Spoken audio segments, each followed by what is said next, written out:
Hello, everybody, and welcome to our continuation of Letters on Occult Meditation, Program 31. And today actually is the 15th of September. I had hoped to work earlier on it, but such is the way it goes. We're on a subject here which is a difficult one, and we're talking about the interference with meditative work, and we extended this into a consideration of the Dark Brotherhood, which he's going to undertake in the next 6 pages. And let's make sure. Good. Today I seek to speak to you on the powers of the Dark Brotherhood. Certain laws that govern their actions, certain methods employed by them in work need to be realized, and certain methods of protection utilized. As before I have told you, the danger is as yet inappreciable for the majority, but more and more as time elapses, shall we find it necessary to teach you, the physical plane workers, how to shield and guard yourselves from attack. He does elsewhere tell us that this group wars militantly against disciples and aspirants. It's in a later book, but this is one of the early books, and maybe he has conveyed to some the methods of protection. The Dark Brothers are, remember this always, brothers, erring and misguided, yet still sons of the one Father, though straying very far, very far, into the land of distances. Distances from what? Distance from what? From the soul, from the spiritual energy, from the higher planes, which are truly divine. They work their power on lower planes and are very effective. But we have to remember there is but one life in any universe, and that life is the same as in every universe. I mean, we cannot say what were the circumstances.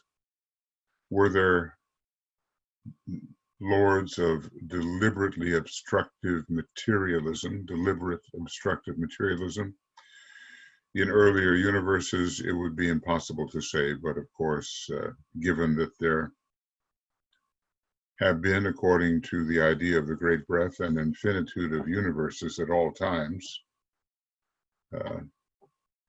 then it would be likely. Certainly there has been ignorance and darkness as emanations seek to make their way back into a higher state, a higher point of tension. The Dark Brothers are, remember this always, brothers, erring and misguided, yet still sons of the one Father, though straying far, very far into the land of distances. It almost sounds like, a kind of excommunication. But of course, it seems to me you cannot have a universal pralaya and leave anything out of it. In other words, every emanation must re-become exactly what it is in terms of higher identity, namely the universal logos, and the universal logos must re-become, which really at its core it always is, the supra universal absolute deity, which must re-become or as it were, disappear from its illusory nature into absoluteness. I have a kind of a funny word for that, sort of a zeronad. We have the monad, which is representing the one, but then what might the zeronad be? And that, I think, is the absoluteness itself. The way back for them will be long, but the mercy of evolution inevitably forces them back along the path of return in cycles ahead. He doesn't specify cycles, but we pretty well imagine we're talking cycles which occur before the any universal pralaya. At least that's how I am forced to see it. Anyone who overexalts the concrete mind and permits it continuously to shut out the higher is in danger of straying onto the left-hand path. Okay, this is a clear statement, and their straying gives them additional powers which are unsanctioned, let us say, among the sons of men. Many so stray, ... It's an ellipse, and maybe he is telling us who may have strayed. And anyway, it's something that he does not want to reveal in a book for the public. Many so stray, but come back, and then in the future avoid like errors in the same way that a child once burnt avoids the fire. And I wonder, if this is, it looks like a straying onto the left-hand path. To what extent is it a full membership in the Brotherhood of Darkness, in which he tells us there are 6 leaders in the West and 6 in the East, and in the East more powerful than those in the West because more experienced. It is the man who persists in spite of warning and of pain who eventually becomes a brother of darkness. I mean, a true brother of darkness, not just someone who tends towards the left-hand path. And the fate is far more abysmal than those who stray and find their way back. Mightily fights the ego at first to prevent the personality so developing, because this is, after all, a dweller condition, isn't it? But the deficiencies of the causal body, for forget not that our vices are but our virtues misused, result in a lopsided causal body, overdeveloped in some regions, some direction, and full of great gulfs and gaps where virtues should be. We oftentimes say, well, something is missing from this person or that person. And indeed, from the esoteric point of view and considering the development of the causal body, something is missing. And when we talk about the ego fighting, we're talking about the intervening solar angel doing all it can to prevent this from happening, but at length the dweller dominates, and we're told that those who give in to their dweller are called on the first ray the destroyer of souls, on the second ray the deluder of souls, the false teachers, and on the third ray the manipulator of souls.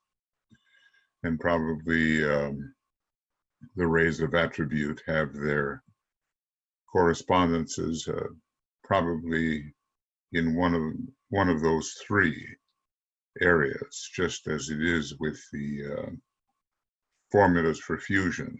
There are three, but formulas for fusion are used by 4, 5, 6, and 7 by working with the qualities given in 1, 2, and 3, what's it called?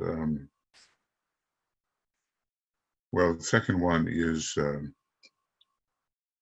am I going to miss that? Yeah, the type of meditation we're dealing with there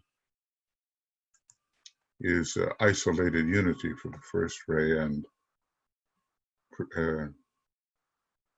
inclusive reason for the second, and presented attributes for the third.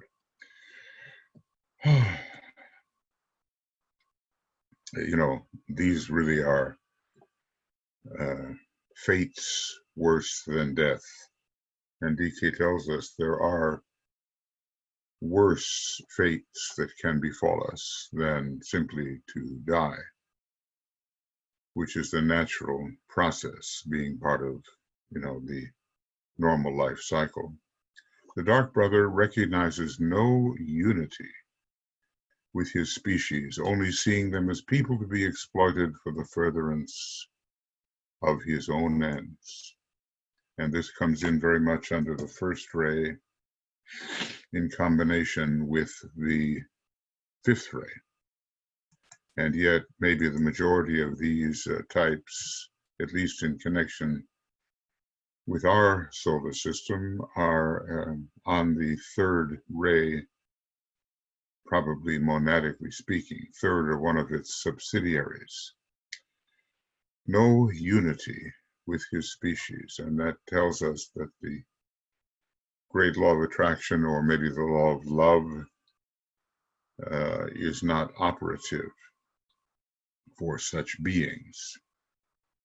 There is a magnetic energy, of course, in the causal body, and they still do have a causal body for a while before it turns into, I think, what Master Moria is calling pretty much a dried mushroom, something like that, some very unpleasant image. This then, on a small scale, is the mark of those who are being used by them wittingly or unwittingly. This sense of the lack of love, I think,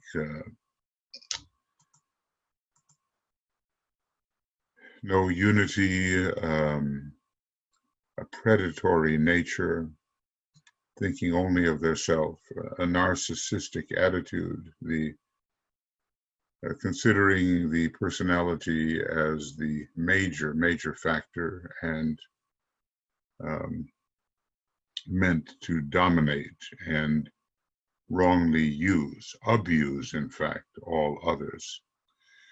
They respect no person. They regard all men as fair prey. They use everyone to get their own way and forced. And by fair means or foul, they seek to break down all opposition, and for the personal self, acquire that which they desire.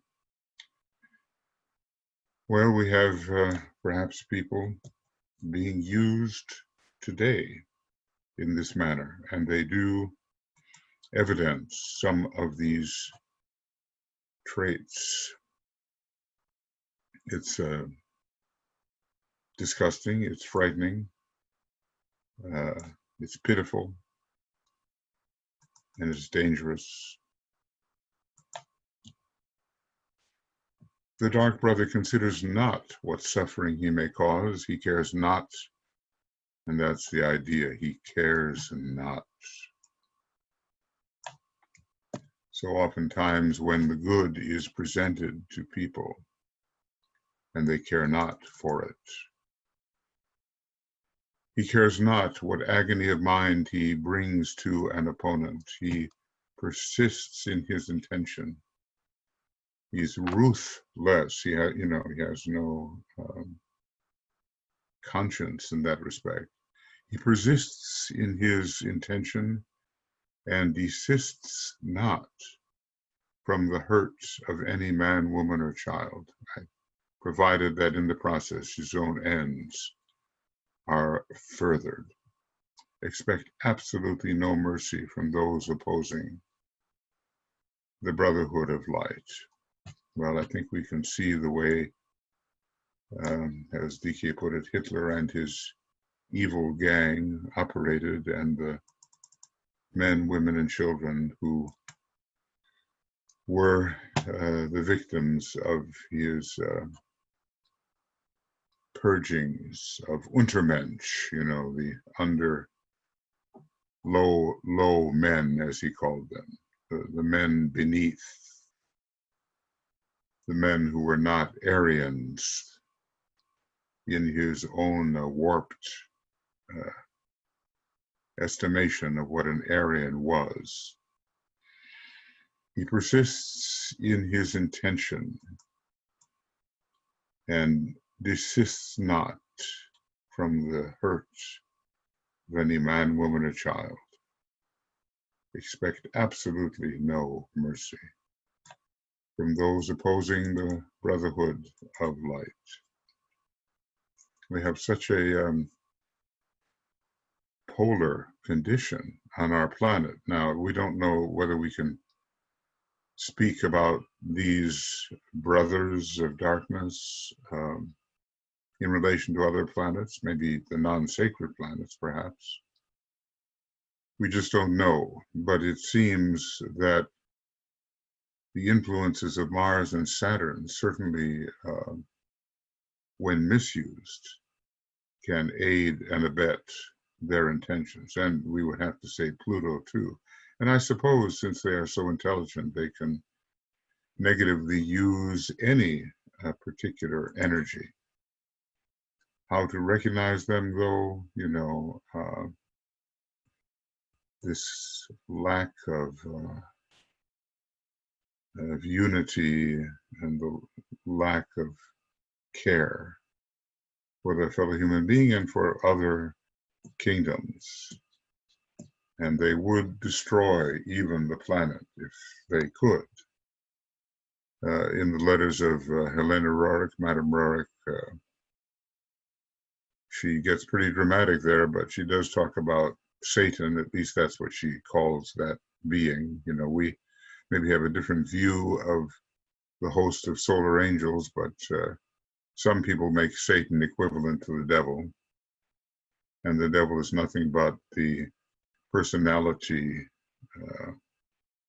powers, highly exalted and dedicated to selfish ends.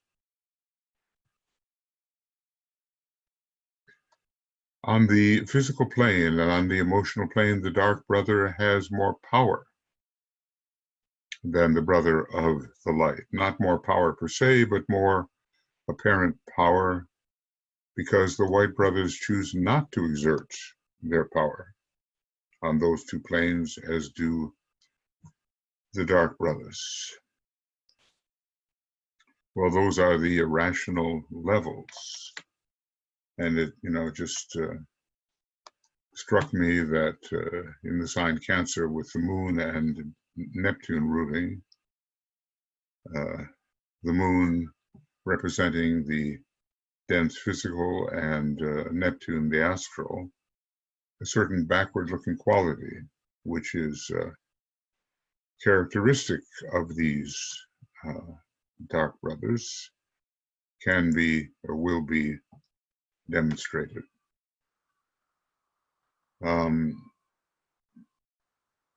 Because they seek to hold on to prerogatives they had in an earlier solar system, and not to change, not to adapt, not to get with the program, not to make the necessary sacrifices which will align them with a new aspect of divinity, the second aspect of divinity, in a positive way.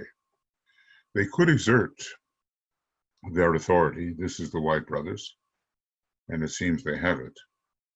But they choose to refrain working with the powers of evolution and not of involution. I'm recalling that Master Moria said, well, you wonder why we don't simply smite or strike down the Dark Brothers. But in doing so, you are so close to them that we would actually be harming you.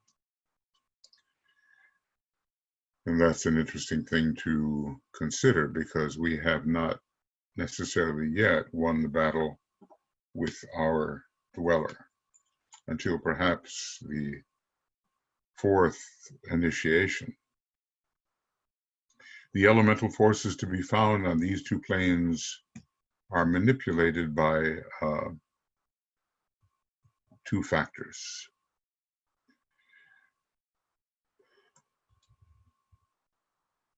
Okay. This is right in the heart of the personality, of course, or right at the core of it, and it distinguishes, it seems, the personality of so many, although until there is a complete integration, we can't really call it a personality.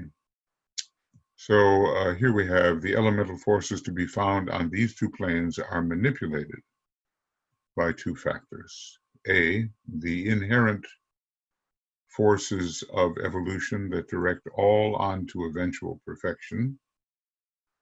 The white adepts cooperate in this. So the white adepts can direct forces, but at least they cooperate. They're not, they work particularly, we're told, with the souls of human beings, but they are capable of using these elemental forces in a positive way, and they know what the forces of evolution are, and they seek to promote them. You know, eventual perfection, what is it? You know, we have a siddhi, a power, on the atmic plane, on the fourth subplane of the atmic plane, called perfection. It's kind of the higher octave of intuition, which is on the fourth subplane of the Buddhic plane. So yes, these brothers, the White Brothers, have a positive aspect, a positive attitude, a positive supportive role in promoting the forces of evolution. The Dark Brothers, who occasionally employ these elemental forces to wreak their will and vengeance on all opponents. I guess there was a lot of that going on in Atlantis, you know, the sending of storms and releasing of fire, and, you know, the directing of elemental forces to destroy the opponent. Under their control work sometimes the elementals of the earth plane, the gnomes, and the elemental essence as found in evil form. Some of the brownies, notice he says some, right? And the fairy folk of colors brown, gray, and somber hued. They cannot control the devas of high development, nor the fairies. Well, let's just get this understood, and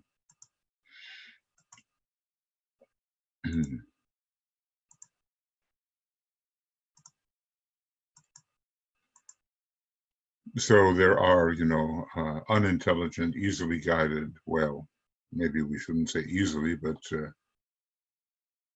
potentially guided elemental forces that even Milarepa at first was involved in that as he took vengeance upon those who had somehow destroyed his family, his relatives.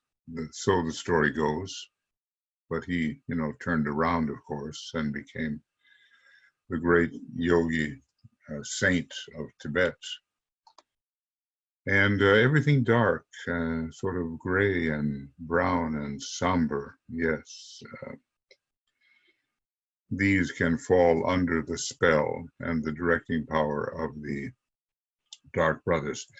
They cannot, and let's remind ourselves of whom, the Dark Brothers cannot control the devas of high development, nor the fairies of colors blue, green, and yellow, though a few of the red fairies can be made to work in their direction. The water elementals, though not the sprites and sylphs, move on occasion to their assistance, and I don't know, is this via storms, typhoons, hurricanes, something like that. And in the control of these forces of involution, they at times damage the furtherance of our work because they are, after all, the forces of obstruction. So there's a contest going on this non-sacred planet of pronounced dualism, and we have not emerged from the implications of this contrast and the the warfare of it. Oft too the dark brother masquerades as an agent of the light. Oft he poses as a messenger of the gods, but for your assurance I would say that he who acts under the guidance of the ego, i.e.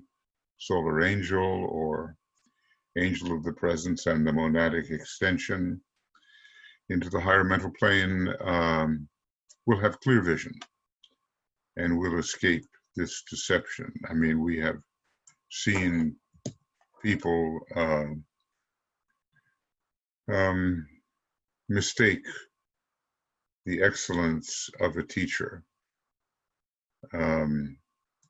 We have seen them, in fact, call black white and white black. We've seen people following slavishly and with full faith teachers who seem to lead into a kind of negativity. And there have been a number of these who have emerged recently and have had huge followings. Such is the lack of discriminatory power in many human minds. At this time, their power is oftentimes mighty. Why? Because so much exists as yet in the personalities of all men that respond to their vibration, and so it is easy for them to affect the bodies of men. Sometimes I look at the political field and I wonder how people can be so indiscriminate, let's put it that way, and cannot see that they are being misled by a demagogue. Look what swept through Germany, and the people adored that man, and he destroyed the whole nation, for a time, only to say that Germany was not worthy of him. So the people who are so deeply polarized within their personality and who consider that to be the real man and who have not yet entered into the real contest between the inner pairs of opposites, the soul and personality, are easily swayed and lend their full passion to rebellion against the higher possibilities. I guess there's a story of a rebellion having taken place in the previous major solar system, and we certainly know that things went badly on the moon chain. Usually when things go badly, it's because there is insufficient recognition of the law and obeying of the law. So few of the races, comparatively speaking, have as yet built in the higher vibration that responds to the keynote of the Brotherhood of Light, who move practically entirely on the two highest planes, or the atomic and subatomic planes of the mental, emotional, and physical planes. So that's quite interesting. The causal body of even preliminary initiates is found on the second subplane, and the lowest aspect of the spiritual triad is found on the first subplane. And then we have, well, I'll take a look at it in just a second here. We have, if I can, yeah, that's going to be the one. And I'll take that far. And this is what this compendium that Keith Bailey created here. We have here emotional idealism and imagination on the emotional plane. And we have here this sense of smell and the sense of taste, which must be considered rather high senses in relation to the etheric levels, the normal systemic etheric levels, not the cosmic ethers up here, which are the goal of our evolution for the time being. Hard to say what the ultimate goal is, you know. We have no idea about the levels that can be reached. The decay stops somewhere, and that's that. So it's on the two highest levels, which are considered occult, you know, they're spiritually occult, the atomic and the subatomic levels. That's where the Brothers of Light are focused. And they try, when working with the etheric body and the emotional body of the human being, and it looks also like the mental body, to raise the focus of the individual to those higher two levels, you know, above the Brahmic levels. The lower five levels are considered Brahmic, and then the higher two, well, let's say, connected with Shiva in the first case, for the first subplane, and with Vishnu in the second case, for the second subplane. When moving on these subplanes, the attacks of elementals on lower planes may be felt, but effect no harm. Hence the necessity of pure living and controlled pure emotions and elevated thought. This is important, because I guess when we do live on the atomic and subatomic planes, it does represent a certain degree of purity. And then there is in us nothing to respond to those lower vibrations which are sent against us. So, purification, this is key. And I love this blue, but it's so rather dark, it's hard to see, but making it bigger, it looks lighter.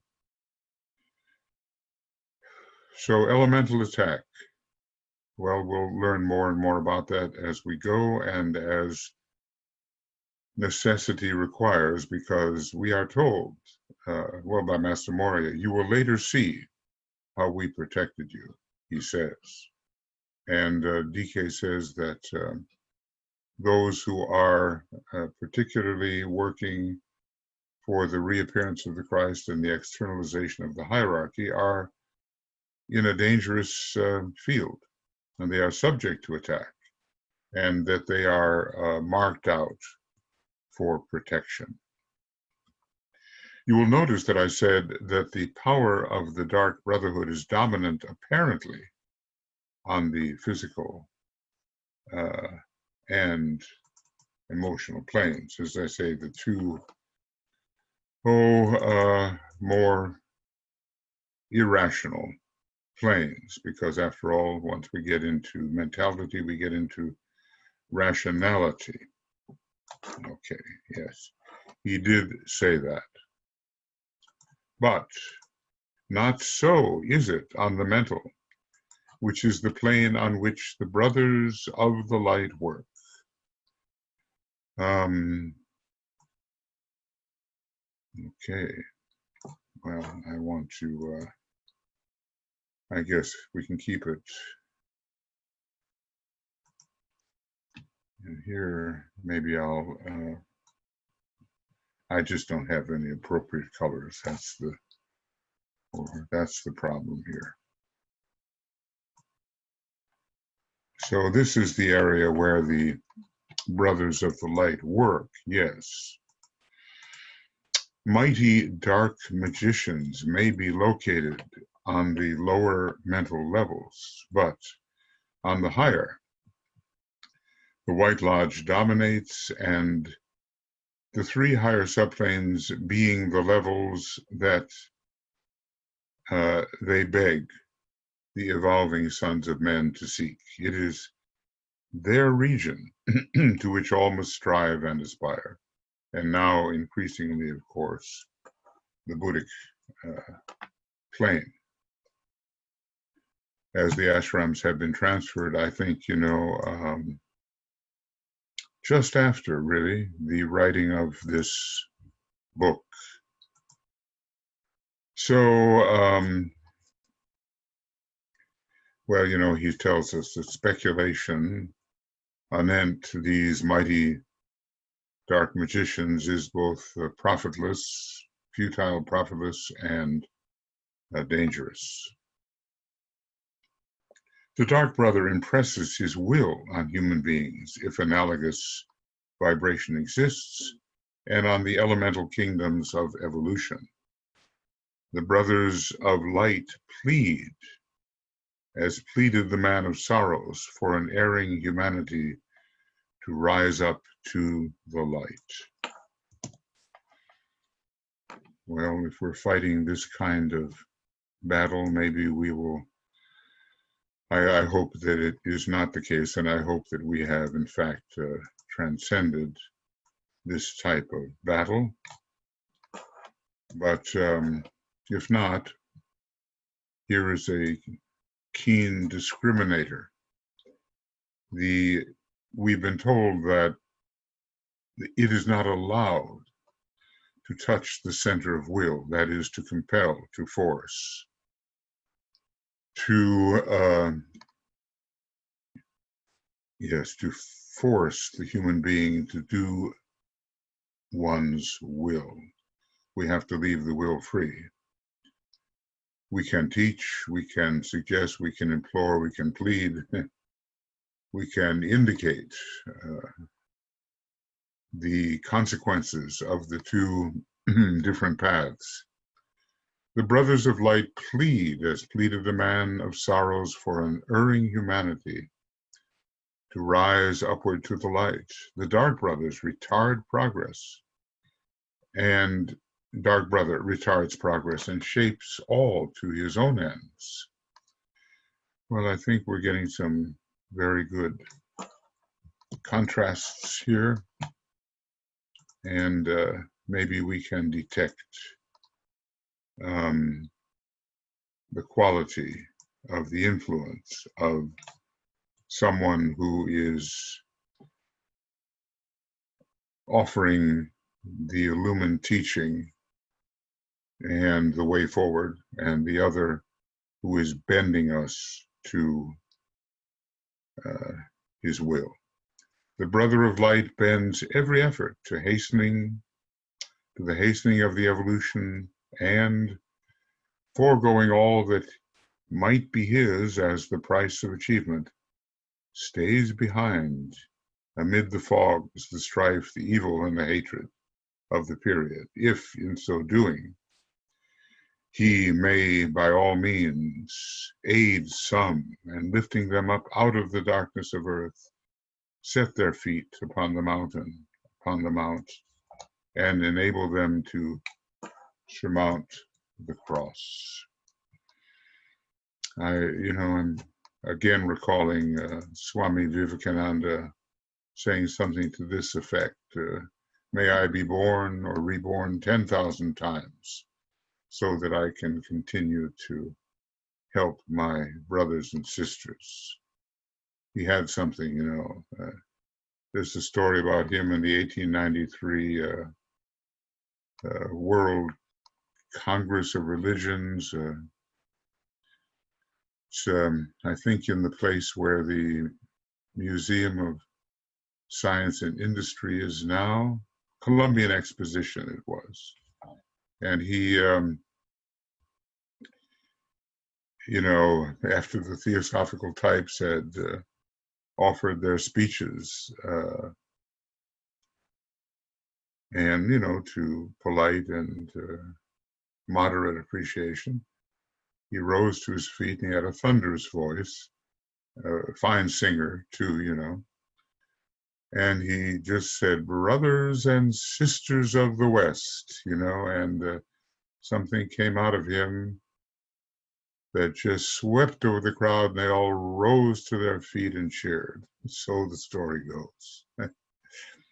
That's when you really have the energy, and you're not just a well-meaning aspirant to that energy. Of course, you will achieve in time, but those are the initiates who actually have achieved. He was a student, of, is it Ramakrishna? Yeah. So staying behind, staying back, sacrificing, staying amid the fogs and the strife and the evil and the hatred of the period, if in so doing he may by some means aid some. Just as Sanat Kumara, stays at his post until the last weary pilgrim finds his way home. So what a contrast between how these different types operate, and hopefully we will have the discrimination to know and to recognize. And now, what methods may be employed to safeguard the worker in the field of the work? What can be done to ensure his safety in the present strife and in the greater strife of the coming centuries? Whoa, there's something that maybe we don't normally think about, but it has been said now. The greater strife of the coming centuries. We're not looking for an easy time, are we? I don't think so.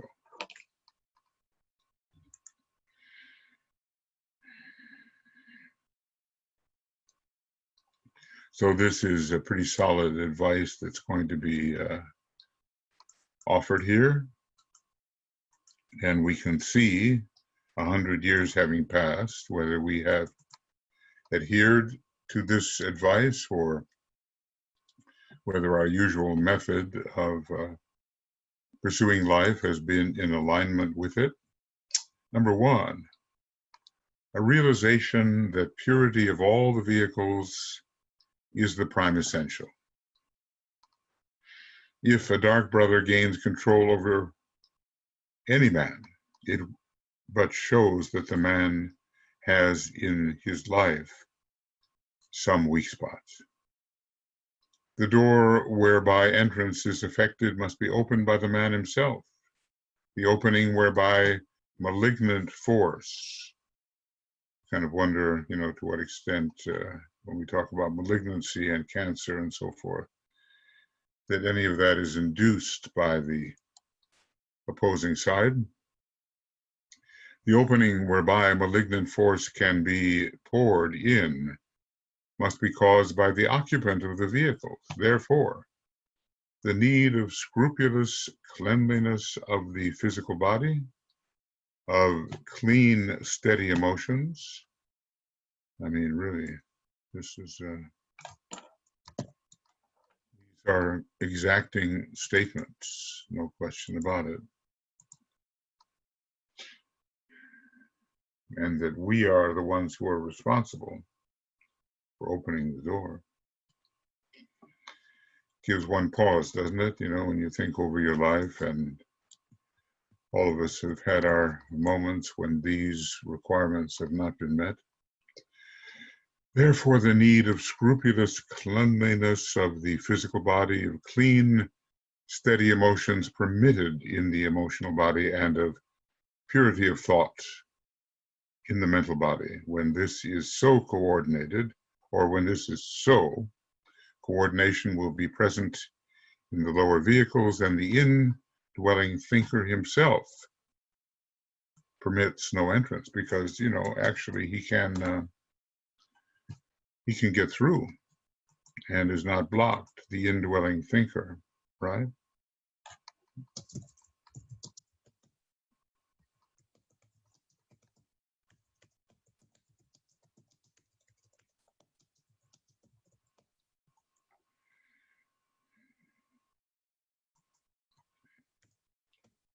I love this little book because it just, lays it on the line, and there are all kinds of rationalizations one can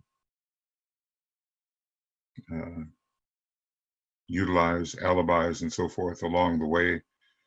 And as one learns more and more of the teaching, one can say, oh yes, well, I've passed that point and I don't need to be concerned about these matters of scrupulous cleanliness of the physical body and clean, steady emotions and purity of thought. I don't need that. Those are preliminary requirements for the aspirant.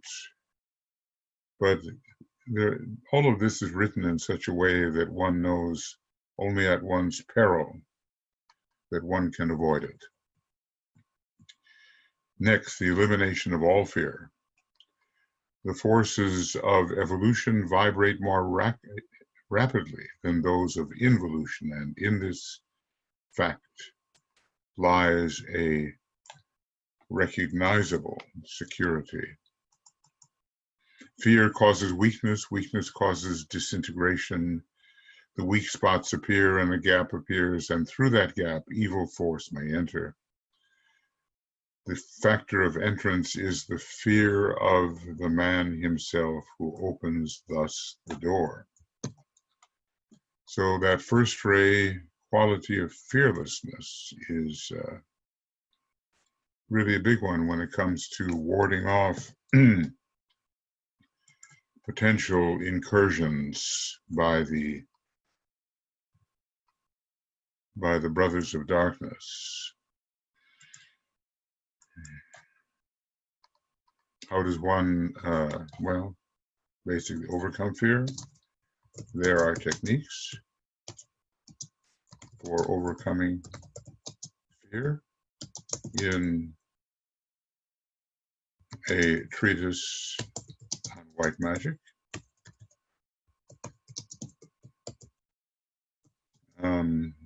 And also through, what does he call it? Something like this, confidence in the inner God. We somehow have to know we are the immortal soul, we are the immortal monad. When I say immortal soul, I don't mean in the form of the soul, I mean we are an immortal consciousness. Certainly within the universe we are that. And there may be a point at which infinite intensity of being overtakes the need for any subsidiary, such as consciousness or intelligence or any of the attributes of divinity, because this beingness contains them all, but about that we're not concerned right now. And what else then to do? A standing firm and unmoved no matter what occurs. Your feet may be bathed in the mud of earth, but your head may be bathed in the sunshine of the higher regions. Recognition of the filth of earth involves not contamination. Oh, this is so good. You see servers out there, you know, in the thick of all of the filth and destruction. You see them, you know, searching for dead bodies after hurricanes and fires, and you see landslides. You see all kinds of things where the rescuers have to come in, and destruction all around. And I suppose you see those who attack and counterattack, let's say, those who have leveled their attack against humanity, and they're in terrible circumstances. But to be in those circumstances and to recognize them is not the same as to be lured by them and contaminated by them. A standing firm and unmoved, no matter what occurs. So I'm remembering also a disciple who had done a considerable wrong to the group because of a sentimental reaction, and not because of spiritual wisdom, surely. And she realized at a certain point what she had done and how much damage she had done. But DK said, look, through the tears and with your eyes lifted toward the light, go forward, you know. Because the self-recrimination was so great. He said, particularly between the second and third initiation, there is a tendency towards recrimination, accusing yourself of crimes against the light and against the brotherhood, and probably those crimes have occurred. But there is also the possibility of not wallowing in self-pity, but going forward with your eyes lifted toward the light. Standing firm and unmoved. All right, this is also a necessary corrective. Let's see, how many of these are there? Okay, I think one more here. A recognition of the use of common sense and the application of this common sense to the matter in hand. Sleep much, and in sleeping learn to render the body positive. Keep busy on the emotional plane and achieve the inner calm. Do not overtire the body, physical, and play whenever possible. In the hours of relaxation comes the adjustment that obviates later tension. Well, this was in 1920, and it kind of gives you just almost a relief to read it.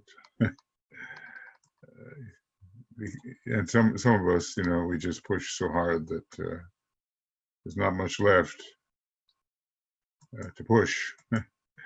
But later he said, well, we're in such a crisis now that the normal tendency to relax and to play and so forth have for a time to be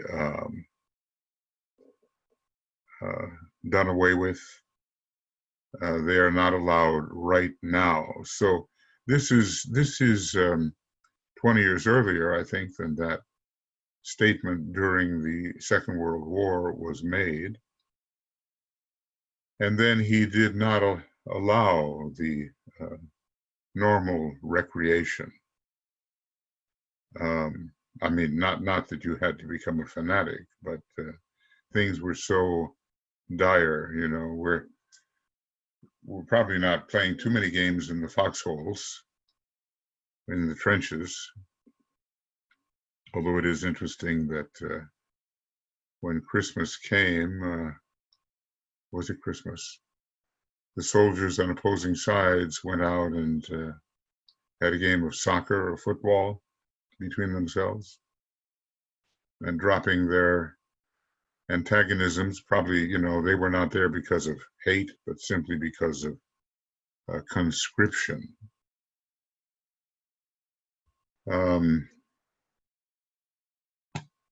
They showed that they were human beings after all, and then when that was all over, they had to go back to killing each other. So it's all a bit of a game, unfortunately. And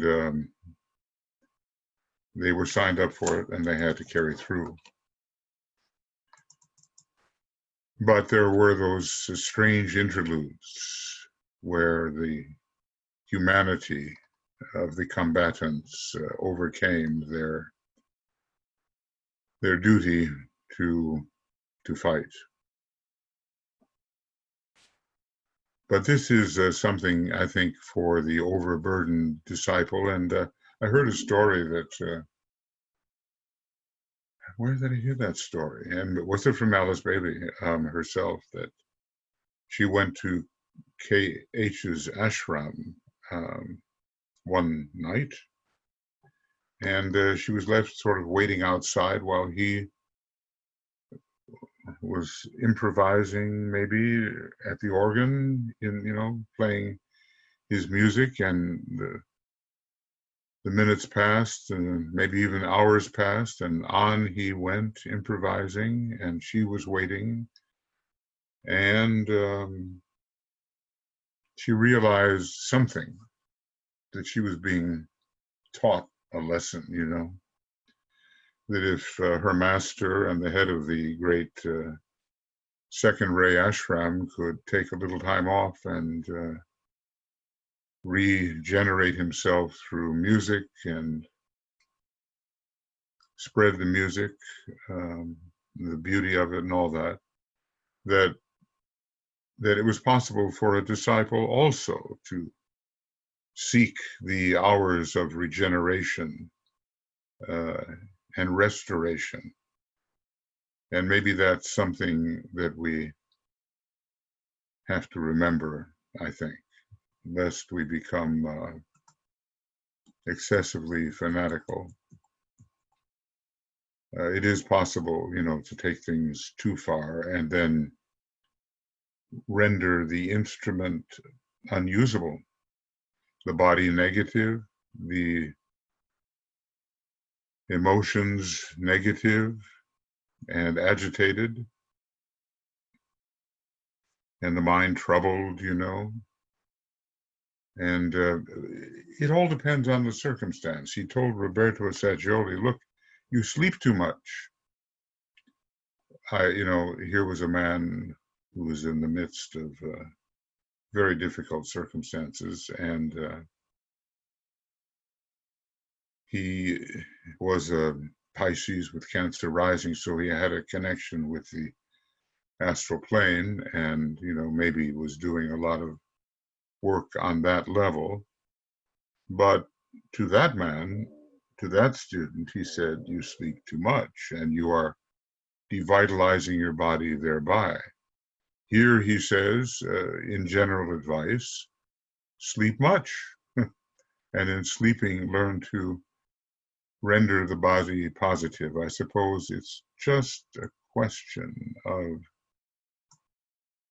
a kind of happy medium, learning what really serves to keep the condition of your vehicles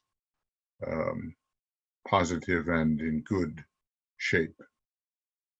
And that's probably a discrimination, a learning that everyone individually has to apply himself to understanding.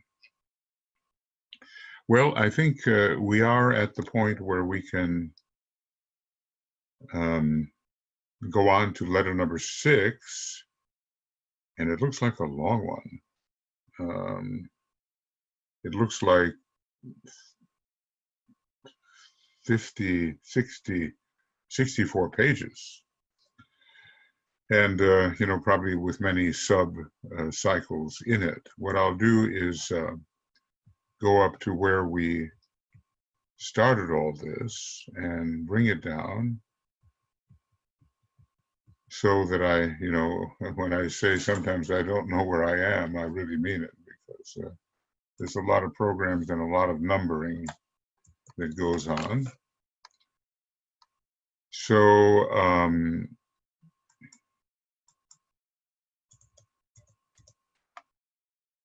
yeah. And this is 133 to 139. Right.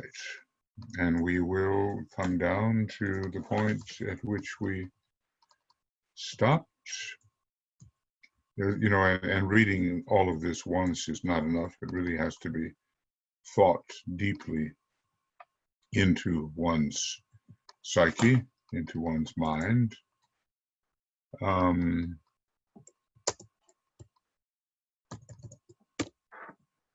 Yeah. So we ended with program 31, and this was on the 15th of September. And we went from 133 to 139. Whoop. That's not going to do, is it? Different. 133 to 139. And we're beginning on program number 32. And it will be 139 to who knows what. And I'll see if I can do anything of this remaining today. Maybe. I would love to be able to do these constantly, but there are, in any pairs of opposites, 2.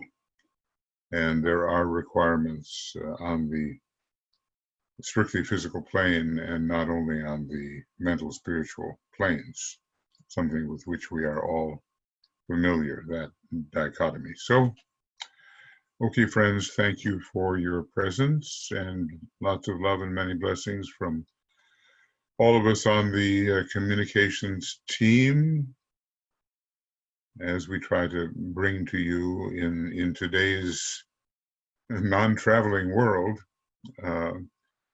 as much of the teaching of the ageless wisdom as may be possible to transmit over the internet. So we'll be in touch with you soon. Take care now until our next work together.